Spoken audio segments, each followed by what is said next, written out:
Bismillahirrahmanirrahim. Assalamualaikum warahmatullahi wabarakatuh. Hai teman-teman, perkenalkan nama saya Nurantika Dwi Putri dengan NIM 2011130030. Baiklah, di sini saya akan menjelaskan mengenai menganalisis debit dan kredit pada jurnal umum perusahaan dagang. Nah, teman-teman, yang harus kalian ketahui dulu yaitu ketika barang dagang bertambah, maka posisinya di debit. Dan ketika barang dagang berkurang, maka posisinya di kredit. Selanjutnya yaitu akun yang sering muncul pada perusahaan dagang. Yang pertama, ketika kita menjual barang dagang, maka gunakanlah akun penjualan. Nah, ketika kita menjual barang, otomatis barang kita berkurang, maka posisinya di kredit. Yang kedua, ketika kita menerima kembali barang yang sudah dijual, maka gunakanlah retur penjualan. Nah, ketika kita menerima kembali, otomatis barang kita bertambahkan, maka posisinya di debit. Selanjutnya yang ketiga, ketika kita membeli barang dagang, gunakanlah akun pembelian. Nah, ketika kita membeli barang, otomatis barang kita bertambah, maka posisinya di debit. Selanjutnya yang keempat, ketika kita mengembalikan kembali barang yang sudah dibeli, maka gunakanlah retur pembelian. Nah, ketika kita mengembalikan barang, maka otomatis barang kita berkurang kan, maka posisinya di kredit. Nah, teman-teman, di sini ada catatan sedikit. Ketika ada pelunasan atau utang, maka sebelum melakukan penjurnalan harus mengecek dulu adakah retur penjualan atau retur pembelian dan masih berlakukah potongan penjualan atau pembelian yang diberikan. Nah, di sini teman-teman langsung saja kita masuk ke soal. Baiklah teman-teman, langsung saja kita masuk pada soal yang pertama, yaitu pada tanggal 2 September dibeli barang dagangan dari PT Jaya sebesar 16 juta dengan termin 2/10 N/30. Nah, jikalau ada terdapat termin atau persyaratan pembayaran pada suatu transaksi, maka dipastikan transaksi ini dilakukan secara kredit. Maka pencatatan transaksi pada tanggal 2 yaitu Nah, ketika dibeli barang dagangan, maka persediaan bertambah. Persediaan bertambah pada posisi debit sebesar 16 juta dan utang dagang juga bertambah pada posisi kredit sebesar 16 juta. Nah, teman-teman, pasti kalian bertanya, kok ada tulisan warna merah? Nah, tulisan warna merah ini digunakan untuk mempermudah pada saat terjadinya pelunasan, tetapi jika tidak ditulis juga tidak apa-apa teman-teman.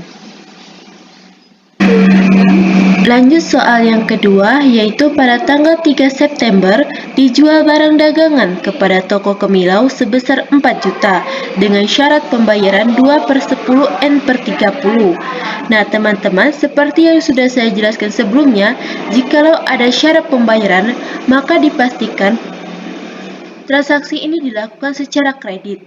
Nah, maka pencatatan transaksi pada tanggal 3 yaitu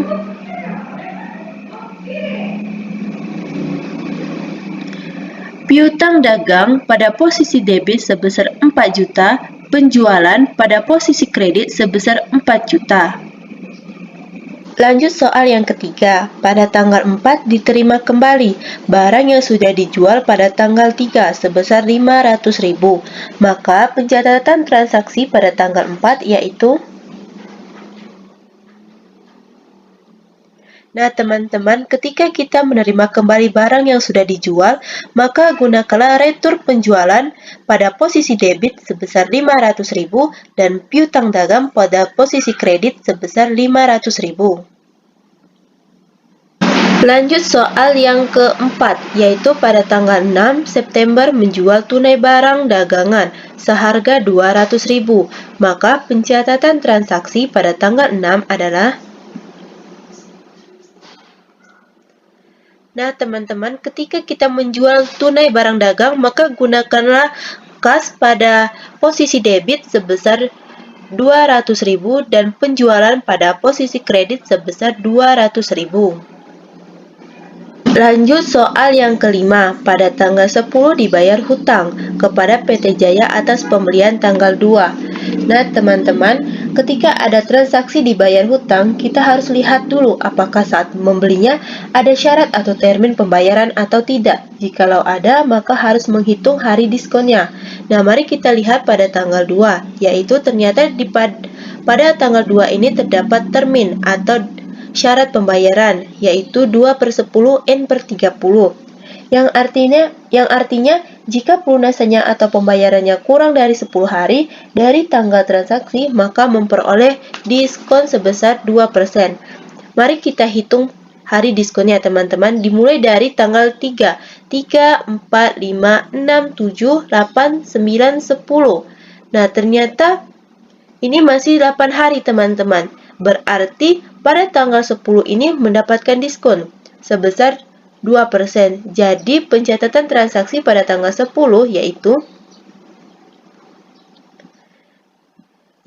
utang dagang pada posisi debit sebesar 16 juta dan potongan pembelian pada posisi kredit sebesar 320.000 dan kas pada posisi kredit sebesar 15.680.000. Lanjut soal yang keenam, pada tanggal 12 September diterima pembayaran dari toko Kemilau atas transaksi tanggal 3. Mari kita lihat pada transaksi tanggal 3. Nah, piutang dagangnya sebesar 4 juta. Tetapi karena adanya retur penjualan pada tanggal 4 sebesar 500.000, maka piutang dagangnya berkurang karena diterima kembali oleh si penjual sebesar 500.000 sehingga berkurang 500.000 sehingga total piutangnya menjadi 3.500.000. Nah, teman-teman, setelah kita ketahui total piutang dagangnya, langkah berikutnya adalah kita harus melihat apakah pada tanggal 3 ini terdapat termin atau syarat pembayaran. Nah, ternyata pada tanggal 3 ini terdapat syarat atau termin pembayaran, yaitu 2/10 N/30, yang artinya jika pelunasannya atau pembayarannya kurang dari 10 hari dari tanggal transaksi, maka memperoleh diskon 2%. Nah, teman-teman, mari kita hitung hari diskonnya, yaitu mulai dari tanggal 4, 5, 6, 7, 8, 9, 10, 11, 12. Nah, ternyata teman-teman ini masih 9 hari. Jadi, pada tanggal 12 September ini mendapatkan diskon sebesar 2%. Jadi, pencatatan transaksinya pada tanggal 12 ini adalah pada tanggal 12 ini, kas pada posisi debit sebesar 3.930.000, potongan penjualan pada posisi debit sebesar 70.000, dan piutang dagang pada posisi kredit sebesar 4 juta. Lanjut soal yang ketujuh, pada tanggal 13 September melakukan pembayaran terhadap sewa tempat sebesar 50.000, maka pencatatan transaksi pada tanggal 13 yaitu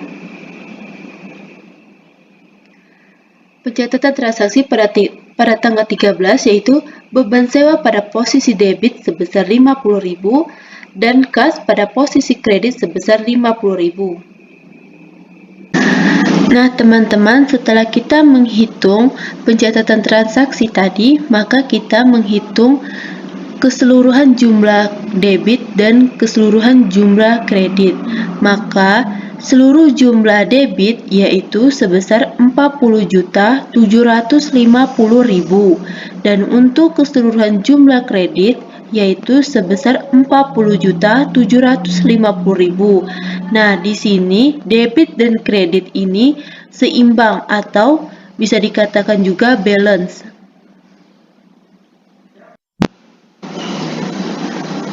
Baiklah teman-teman, itulah tadi materi mengenai Jurnal Umum Perusahaan Dagang. Nah, semoga apa yang saya sampaikan tadi menjadi ilmu yang bermanfaat bagi kita semua. Nah, apabila saya terdapat tutur kata yang kurang berkenan, saya memohon maaf. Saya akhiri. Terima kasih. Wassalamualaikum warahmatullahi wabarakatuh.